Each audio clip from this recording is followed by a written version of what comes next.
semuanya, kali ini kami ingin mewawancarai beberapa profesi dan juga mahasiswa serta masyarakat umum untuk ditanyakan mengenai relevansi Pancasila keempat dengan pemilihan langsung yang terjadi di Indonesia. Silakan simak videonya, terima kasih. Selamat siang Bapak, perkenalkan sebelumnya saya Syakira Lintang. Saya Rahel. Di sini saya berbicara dengan Bapak siapa? Selamat siang, dengan Muhammad Yusri selaku RT 010 RW 01 Kelurahan Sukabumi Selatan, Kecamatan Kebanjeruk, Jakarta Barat.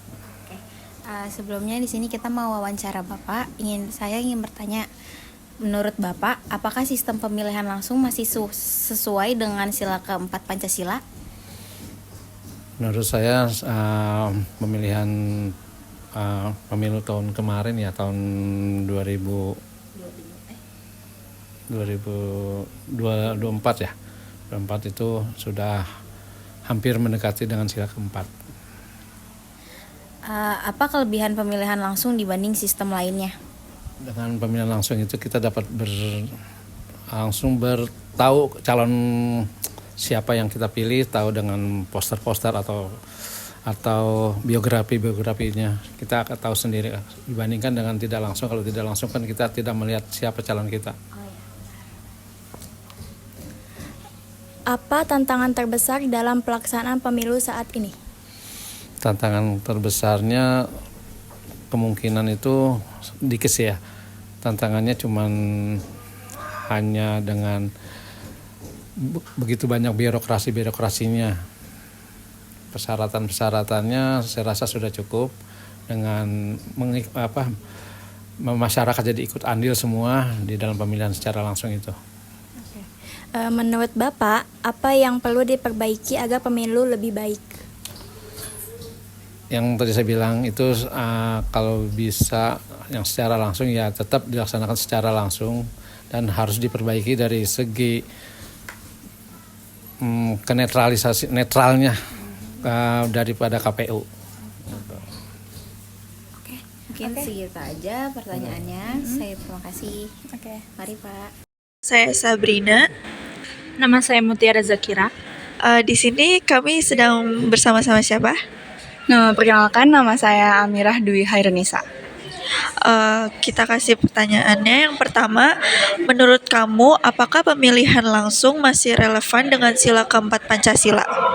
Oke, jadi kalau secara konsep sih ya, secara konsep dasar pemilihan langsung itu pastinya sangat relevan dengan sila keempat itu, karena dari artinya sendiri juga kan di sila keempat itu menempatkan rakyat sebagai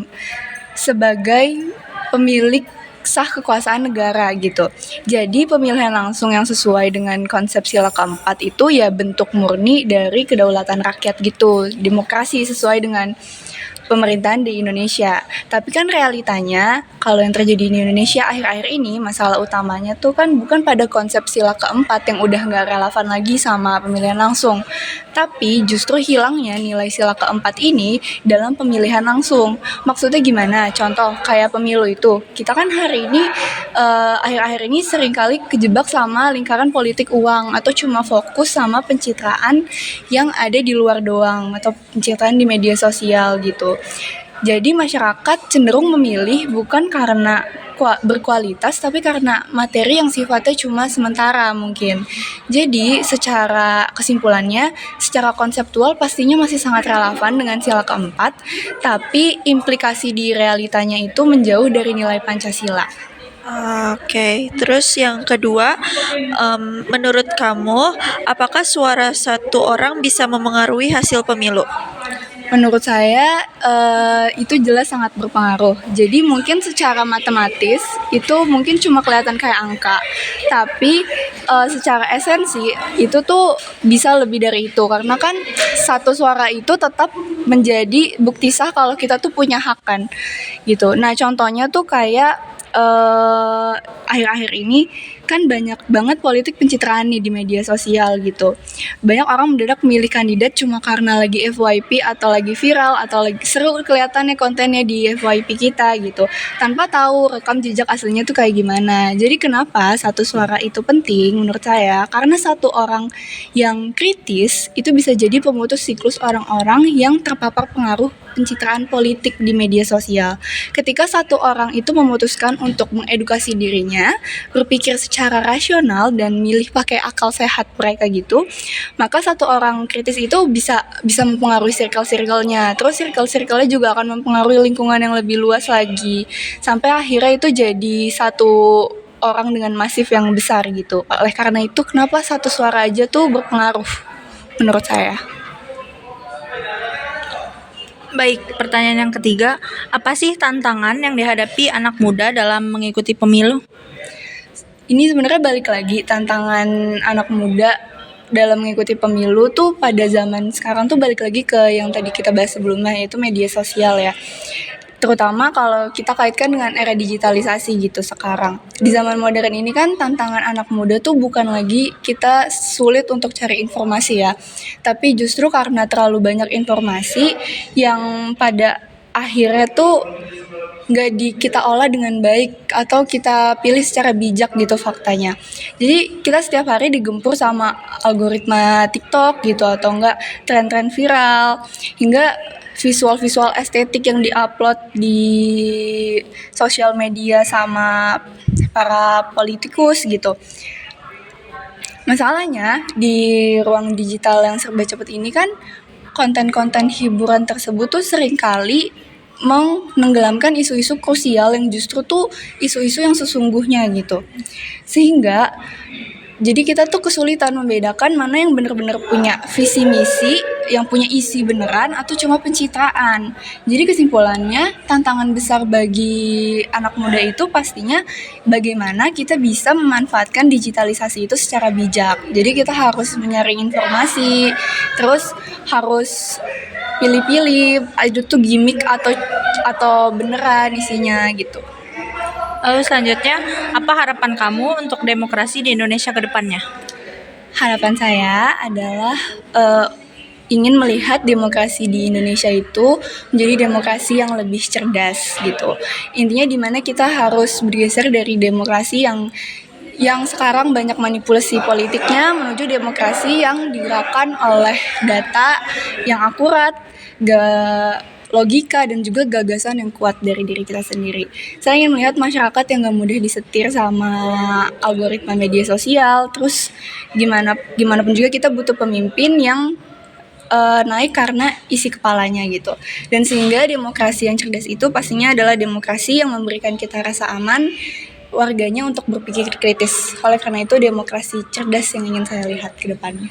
Oke, terima kasih Kak Amira. Halo Bapak, di sini saya bersama dengan Bapak siapa? Bapak Rama. Oke, saya lanjut ke pertanyaannya Pak. Menurut Bapak, apakah pemilihan langsung masih penting dilakukan? Penting, sangat penting karena kita bisa menitipkan aspirasi kita secara langsung untuk ikut berdemokrasi di negeri ini. Baik, untuk pertanyaan kedua, apakah hasil pemilu berpengaruh terhadap kehidupan sehari-hari Bapak? Berpengaruh tapi untuk jangka panjang. Baik, lalu yang ketiga, menurut Bapak, apakah pemilu saat ini sudah berjalan dengan baik? Belum, Kenapa Pak? karena banyak calon pemimpin kita yang masih memakai fasilitas-fasilitas negara dan masih banyak money politik. Oke, untuk yang terakhir, apa harapan Bapak terhadap pemimpin yang terpilih? Adil dan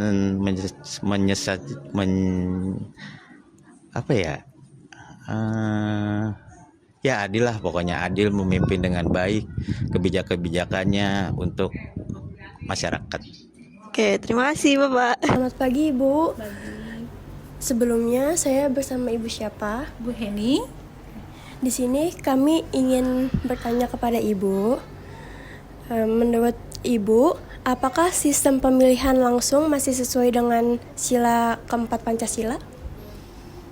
Menurut sepengetahuan saya sih masih. Masih.